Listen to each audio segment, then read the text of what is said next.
This is a 34-year-old Anthony Joshua. This is a terrifying human being. Terrifying. And he's got that one-punch nuclear power. One punch. And he's fast. He's going to be terrifying. And he's going to have a lot to prove. He's going to be very angry that Jake Paul wants to fight him. Joe Rogan just tore into Jake Paul after revealing shocking new details about the Anthony Joshua fight. And trust me, this wasn't some light warning. It was a full-on reality shock. Rogan laid out the brutal truth about what Jake is stepping into, and the intensity in his voice said everything.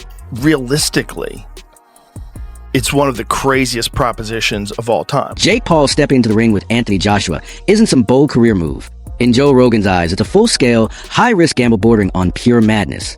And Rogan doesn't soften a single word. He outright calls this fight one of the most outrageous ideas ever proposed in modern boxing. Because to him, the leap Jake is making isn't just huge, it's potentially disastrous. You take a guy who just had a boxing match that looks like a sparring match with a 58-year-old Mike Tyson, and then you're going to fight one of the absolute scariest knockout artists in the heavyweight division. Rogan highlights that Jake's last major fight was against Mike Tyson, a 58-year-old legend who wasn't moving anywhere near his prime. But now, out of nowhere, Jake wants to leap from that to a prime, explosive 250-pound powerhouse who spent years tearing through world champions.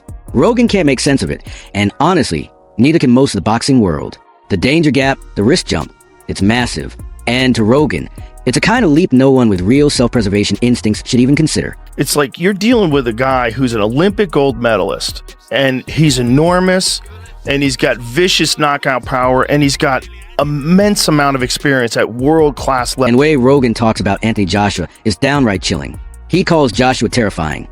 Not because of the highlight reels everyone's watched, but because Joshua's power comes with discipline, technique, and a level of athletic efficiency you simply don't see in celebrity boxing. Timing in that right hand, just spectacular.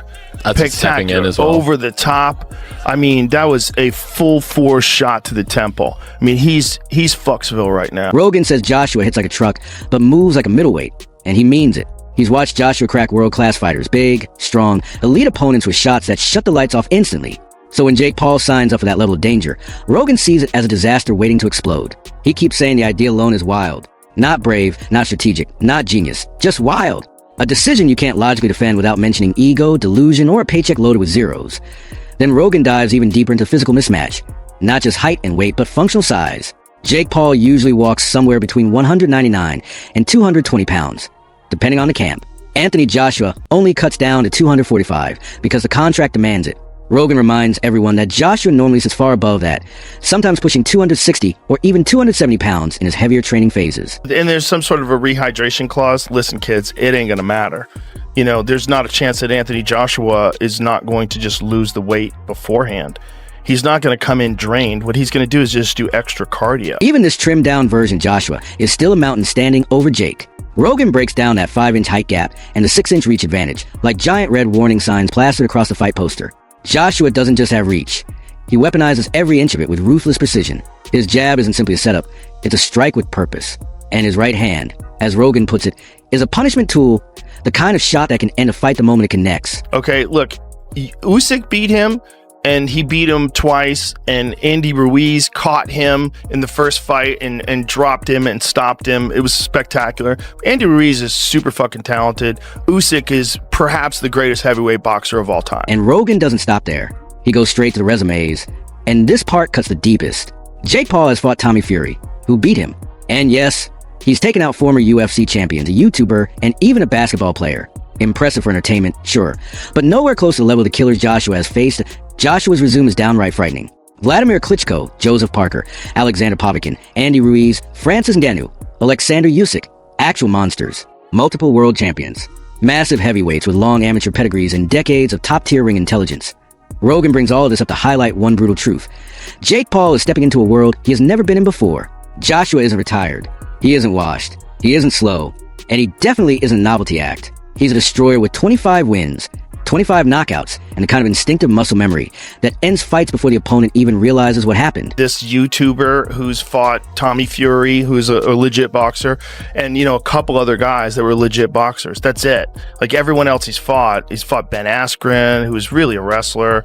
You know, he fought Tyron Woodley, who was an elite MMA fighter, but, you know, not an elite boxer. And that's exactly why Rogan says this isn't even the same level of sport. This is nightmare fuel. In his mind, Jake isn't just stepping up, he's plunging headfirst into the deep end of elite heavyweight boxing with no breaks and no safety net. Rogan breaks down the differences. Speed, timing, footwork. Every technical layer Jake has never had to solve before. Fury gave him headaches. Woodley floored him. Anderson Silva outboxed him for long stretches. Rogan raises all of this for one reason. If Jake struggled against those men, what's going to happen when Anthony Joshua steps across the ring, primed to make a statement and leave no doubt? And that's just going to make him more dangerous. He's going to be terrifying, and he's going to have a lot to prove. He's going to be very angry that Jake Paul wants to fight. Rogan believed Joshua will step into that ring angry, motivated, and insulted.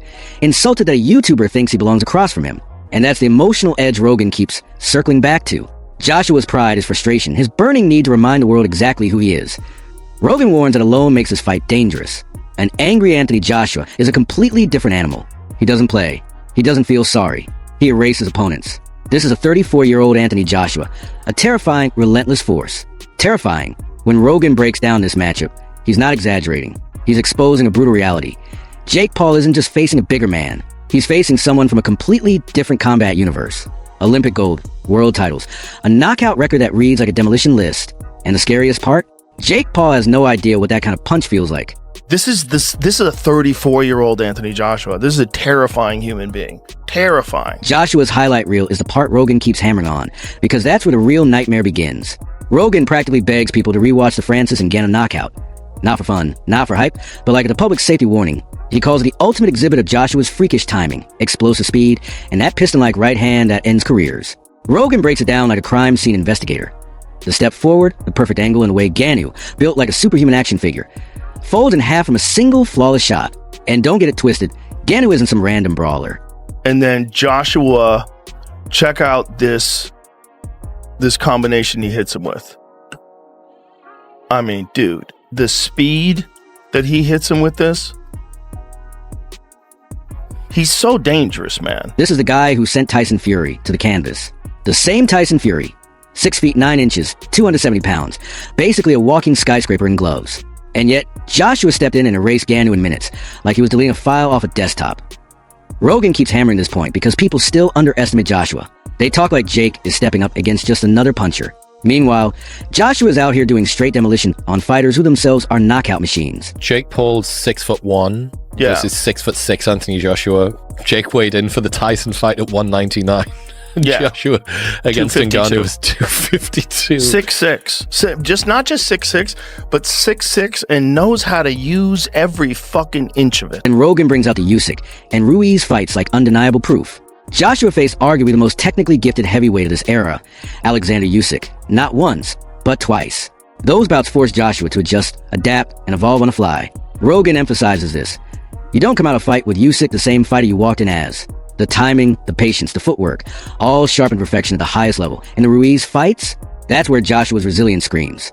He loses, recalibrates, humbles himself, and comes back smarter, stronger, deadlier. Rogan highlights this because Jake has never had to endure that kind of grind, the knockdowns, the embarrassment, the brutal lessons.